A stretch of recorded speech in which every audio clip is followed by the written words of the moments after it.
तो साथियों इस हफ्ते कल और परसों में टोटल 5 आईपीओस क्लोज हो रहे हैं एचडीबी फाइनेंशियल से लेके ग्लोब सिविल प्रोजेक्ट्स तक। इस वीडियो में शॉर्ट एंड स्वीट रखते हुए डिस्कस करेंगे कि किन आईपीओस पर फोकस किया जा सकता है और किन बातों का ध्यान रखना है। एक एक चीज़ को बड़ी बारीकी से समझेंगे, बस बने रहिए आप अंत तक। तो मैंने यहाँ पर एक लिस्ट तैयार की है। 5 आईपीओस हैं। सबसे पहले ग्लोब सिविल को मैं लाइन से हटा रहा हूँ। रीज़न बीइंग ऑल दो इसके प्रीमियम्स 21% है, बट 119 करोड़ का आईपीओ है। यहाँ पे फालतू पैसा ब्लॉक नहीं कर सकते हैं, अलॉटमेंट मिलना काफ़ी टफ होता है। एंड छोटे आईपीओ में आप प्रीमियम से कोई ज़्यादा मतलब एक्सपेक्ट भी नहीं कर सकते हैं, एंटिसिपेट भी नहीं कर सकते हैं कि यहाँ लिस्ट होगा, ये होगा, वो होगा। क्लैरिटी नहीं होती, सर्टेनिटी नहीं होती। सो ये तो मेरी लिस्ट से बाहर है। आज का वीडियो एकदम टू द पॉइंट क्रिस्प होने वाला है। सो इस पे मैं अब चर्चा नहीं करूँगा। अगर कुछ होगा मैं बाद में देख लूँगा। It can work, it can not work, I don't know. इतने सारे आईपीओ आते हैं, आप एक एक को बड़ी बारीकी से ट्रैक नहीं कर सकते। छोटा आईपीओ है, अलॉटमेंट टफ है, मैं फालतू पैसा ब्लॉक नहीं करना चाहता। There you go. Okay, HDB जो है वो मेरी लिस्ट में हाईएस्ट प्रायोरिटी पे है। रीज़न बीइंग इतनी वोलेटिलिटी आने के बावजूद एंकर लिस्ट आई, एंकर लिस्ट के बाद में प्रेशर आया, प्रीमियम्स 80 जो गए थे वो आज 50 तक लुढ़क चुके हैं। इनफैक्ट अभी बीच में तो 47 तक आए थे। बट ठीक है, 7% के प्रीमियम पे है। मैं बस यही, मेरा जो आंकलन है वो ये है कि डिस्काउंट में नहीं जाएगा, कोई बड़ा लॉस यहाँ पर नहीं होना चाहिए। भले ही यहाँ पे जो गेंस हैं वो कम हो एंड हमें लिस्टिंग के बाद में एक्शन देखने को मिले। आई डोंट नो क्या होगा, विल सी, भविष्य के गर्भ में है। But HDB is on my priority number 1। Kalpataru जो है वो मेरी लिस्ट में सबसे लास्ट है। रीज़न बीइंग एक तो ये 10% ही इसके अंदर रिटेल कोटा है। एंड एंकर लिस्ट भी ऐसी कोई खास या तोड़फोड़ हमें देखने को नहीं मिली है ना। एंकर लिस्ट भी ऐसी कोई तोड़फोड़ नहीं आई है एंड प्रीमियम्स में भी कोई खास डिमांड नहीं है।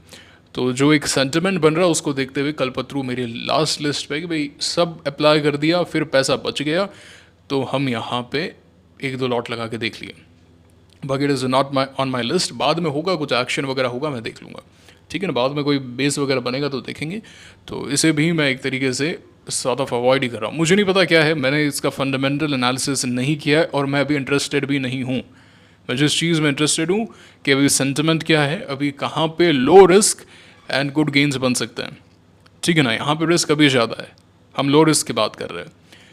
संभव स्टील मुझे लगता है कि डार्क हॉर्स होना चाहिए। संभव एंड क्या बोलेंगे इसको, एलन बेरी, इस इंडस्ट्रियल गैसेस, ये जो आईपीओ है उसके अंदर भी डिमांड देखने को मिली। ऐसा प्रतीत हो रहा है कि something is happening and grey market के अंदर भी नॉन स्टॉप बाइंग आई है। जी हाँ साथियों, ये देखा करो, मैक्सिमम अलॉटिस, ये इंपॉर्टेंट होता है ना।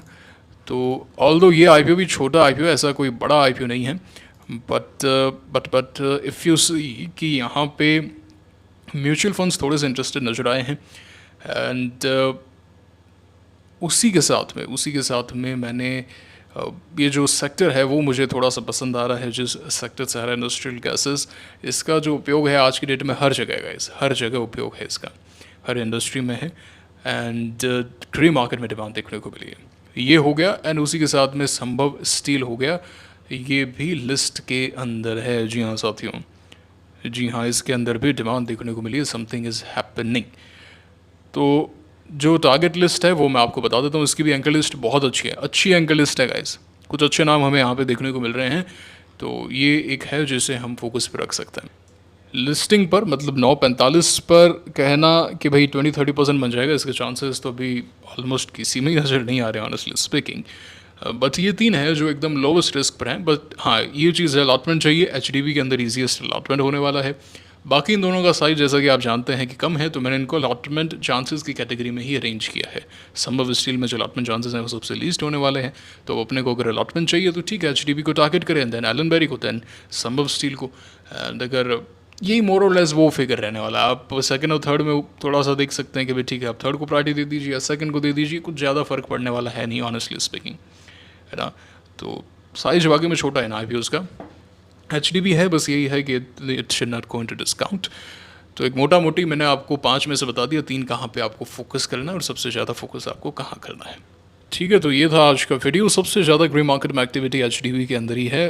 Low risk low reward sort of condition है, ये बात है। अब आप क्या करो, मुझे कमेंट करके बताओ क्या है आपकी प्रायोरिटी लिस्ट, और कुछ कहना चाहते हो, कुछ पूछना चाहते हो, कमेंट बॉक्स आपके लिए खुला है। मेक श्योर करें कि आप टेलीग्राम चैनल को ज्वाइन कर रहे हैं, लिंक डिस्क्रिप्शन में, कमेंट बॉक्स में। जैसे कोई अपडेट होगा I will be more than happy to help you out and I will post the updates here. तो ये एक है कि भाई इतनी एप्लीकेशन चली गई थी ना, एच में वो एक डिमांड देखने को नहीं मिल रही है. इवन एन ग्रीन काफ़ी ऊंचे भाव पे आया था, बट वहाँ पे रिटेलर्स काफ़ी इंटरेस्टेड थे. समर स्टील में एक चीज़ है जो इससे अलग बनाती है कि इसकी इंडस्ट्री में जो भी स्टॉक्स हैं ना, तो वो कुछ कुछ में, जैसे APL अपोलो जो है वो कोल्ड रोलिंग के अंदर मैन्युफैक्चरिंग सेटअप है उसका, एंड फिनिश्ड प्रोडक्ट्स में ये सब चीज़ें बनाती है. अब समर स्टील जो है वो मैन्युफैक्चरिंग फिनिश्ड सभी को कैटर करती है, आप देख सकते हैं. एंड इसके वैल्यूएशंस भी काफ़ी कंफर्टेबल आए. I think it can go up to like 50% up maybe. देखते हैं क्या होता है. देखते हैं भैया, पता नहीं है अपने ना, मार्केट जो जो शो करेगा वैसा वैसा करेंगे. सो HDB में अप्लाई किया है क्या आपने, मुझे कमेंट करके बताओ, और कौन से IPO में किया बता देना. आई एम श्योर आपने टेलीग्राम चैनल को ज्वाइन किया है. मुलाकात होगी आपसे अगले वीडियो में. Signing off for now, thank you very much.